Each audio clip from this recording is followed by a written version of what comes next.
ሰላም ጤና ይስጥልኝ ክቡራትና ክቡራን እምነት ሰሚነው አካል ነኝ። እንግዲህ ይሄንን መረጃ እናንተ ጋር የደረሰ ወይም ይሄን ቪዲዮ የምትመለከቱ በመላው ዓለም የምትገኙ ኢትዮጵያውያንና የኢትዮጵያ ወዳጆች በሙሉ እንግዲህ አሁን በሰሞኑ በጣም ቫይራል የሆነ ወገኖቻችን በጣም ችግር ውስጥ እንዳሉ የሚያሳይ ቪዲዮዎች እየተላለፉ ይገኛሉ። በትግራይ ክልልና ድጋፍ ያስፈልጋቸዋል። ሁላችንም እኔም ቻልኩትን ያክል ድጋፍ ለማድረግ ሞክሬያለሁኝ። እንደዚህ ነው ብዬ ባላወራም በተቀመጠው በአዶናይ ቲክቶክ አካውንት ባዮ ላይ በተቀመጠው አካውንት ላይ የቻላችሁትን ያክል ድጋፍ በማድረግ ተደራሽ ሁኑ። በራሳችሁም ደግሞ ተደራሽ መሆን የምትችሉ ሰዎች ካላችሁ ተደራሽ ሁኑ።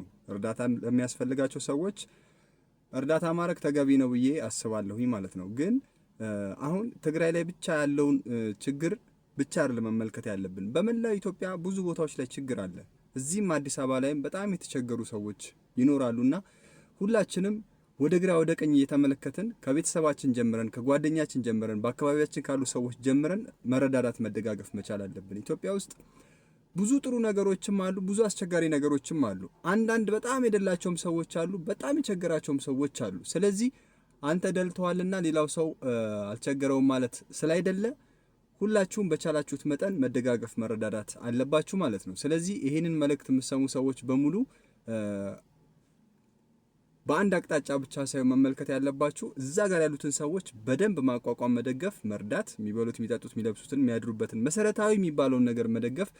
ከዛ በኋላ መቆም የለበትም። ምክንያቱም በተለያየ አማራ ክልል ላይም ኦሮሚያ ላይም ሶማሌም የተለያዩ ቦታዎች ላይ ኢቭን መሀል አዲስ አበባ ላይ ራሱ የሚበሉት ያጡ በርካታ ሰዎች አሉ። እንደው አዳነች አቤቤን እዚህ ጋር ማመስገን ፈልጋለሁ። ለምንድነው የምገባ ተቋማቶች የዛሬ 2 ዓመት 3 ዓመት ከምናምን ጀምሮ ምንም በቅርበት ለማየት ሞክሬያለሁኝ። በመርካቶ አካባቢና የተለያዩ ቦታዎች ላይ ወደ 4 ኪሎ አካባቢ ይመስለኛል አንዱን ያየሁት እና ምንድነው የምገባ ቦታዎች አሉ በከንቲባው አማካኝነት የተቋቋመ ማለት ነው። ከተማዋ ላይ የምገባ አገልግሎት የሚሰጥ በደንብ የተመለከትኩት የት ነው የድሮ አሜሪካ ግቢ አሁን የፈረሰው ማለት ነው። በሶማሌ ተራ በኩል እንደዚህ መግቢያ ወደ ጌሾ ግቢ ወይም አልጋ ተራ ማለፊያ ጋር ያለው በርካታ ሰዎች ቁርስ ምሳ ይጠቀማሉ እዛ ማለት ነው። ገብቷቸዋል። እንደነዚህ አይነት ነገሮች መበረታታት መስፋፋት አለባቸው። እዛውን ወጣት፣ አሮጊት፣ ሽማግሌ፣ ህፃን፣ ልጅ ምናምን አይልም። ሁሉም ሰው መብላት የሚፈልግ ሰው ነው ገብቶ የሚበላው። አሁን አዲስ አበባ ላይ ሰውን እንረዳለን ብለው በደንብ የተደራጁ ሰዎች ፋይናንስ በጣም የሰበሰቡ ሰዎች የሚረዱት ወይ ህፃናትን ነው ወይ ሴቶችን ነው። ገብቷቸዋል። ወይ አዛውንቶችን ነው። ወጣቶችንም ማሳተፍ መቻል አለበት። ምክንያቱም ወጣቱ የሚበላው የሚሰራው ነገር ከሌለ እኮ በቃ የለውም ቸግሮታል ማለት ነው። ይሄ ሰው ምግብ ማብላት መቻል አለብን ማለት ነው። ግዴታ ወደ ዘረፋ መሰማራት የለበትም። ወደ ነጠቃ ውስጥ መሰማራት የለባቸውም። ስለዚህ ወጣቶችንም ያሳተፈ መሆን አለበት። ልክ አሁን አዳነች አቤቤ ከንቲባዋ እንዳቋቋመችው የመመገቢያ ወይም ምግብ የሚቀርብበት አዳራሽ ወይም ቦታ ስፍራ እዛ ምግብ የሚገኝበት ሁኔታ ማለት ነው።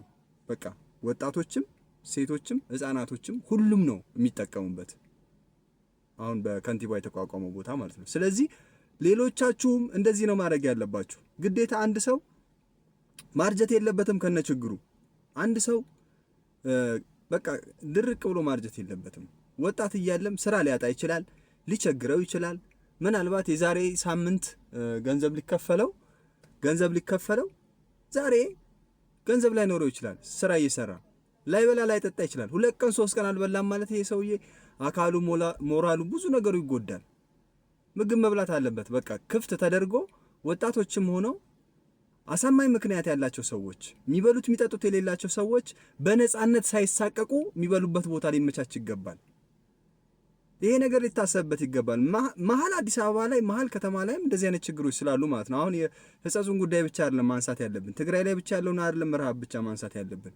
በመላው ኢትዮጵያ ውስጥ አንዳንድ ቦታዎች ላይ ሊኖር ይችላል ይሄ ችግር።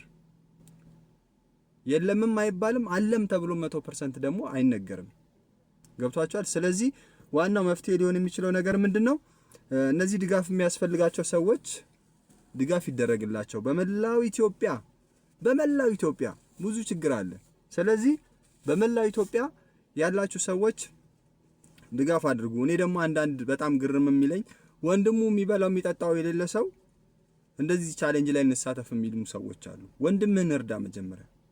ሰፈር ላይ ያለውን ሰው እርዳ መጀመሪያ። ገብቷል? ሰፈር ላይ ያለውን ሰው እርዳ። ሰፈር ላይ የተቸገረውን የተራበውን እርዳ። የራስን ወንድም በረንዳ ያለውን ወንድምህን አንሳ። ወንድሙ በረንዳ ተኝቶ እሱ የሆነ ቦታ ላይ ውስኪ ሲጠጣ ልታገኘው ትችላለህ። ገብቷል? ረሃብና ችግር የሚነሳው ከዚህ አኳያ ነው። ስለዚህ ሁላችንም የጋራ ተሳትፎ ማድረግ አለብን ማለት ነው። የጋራ ተሳትፎ ማድረግ አለብን። በቃ ኢትዮጵያ ውስጥ ብዙ የቸገራቸው ሰዎች አሉ፣ ብዙ የደላቸው ሰዎች አሉ፣ በጣም የተለወጡ ሰዎችም አሉ፣ ምንም ያልተለወጡም ሰዎች አሉ።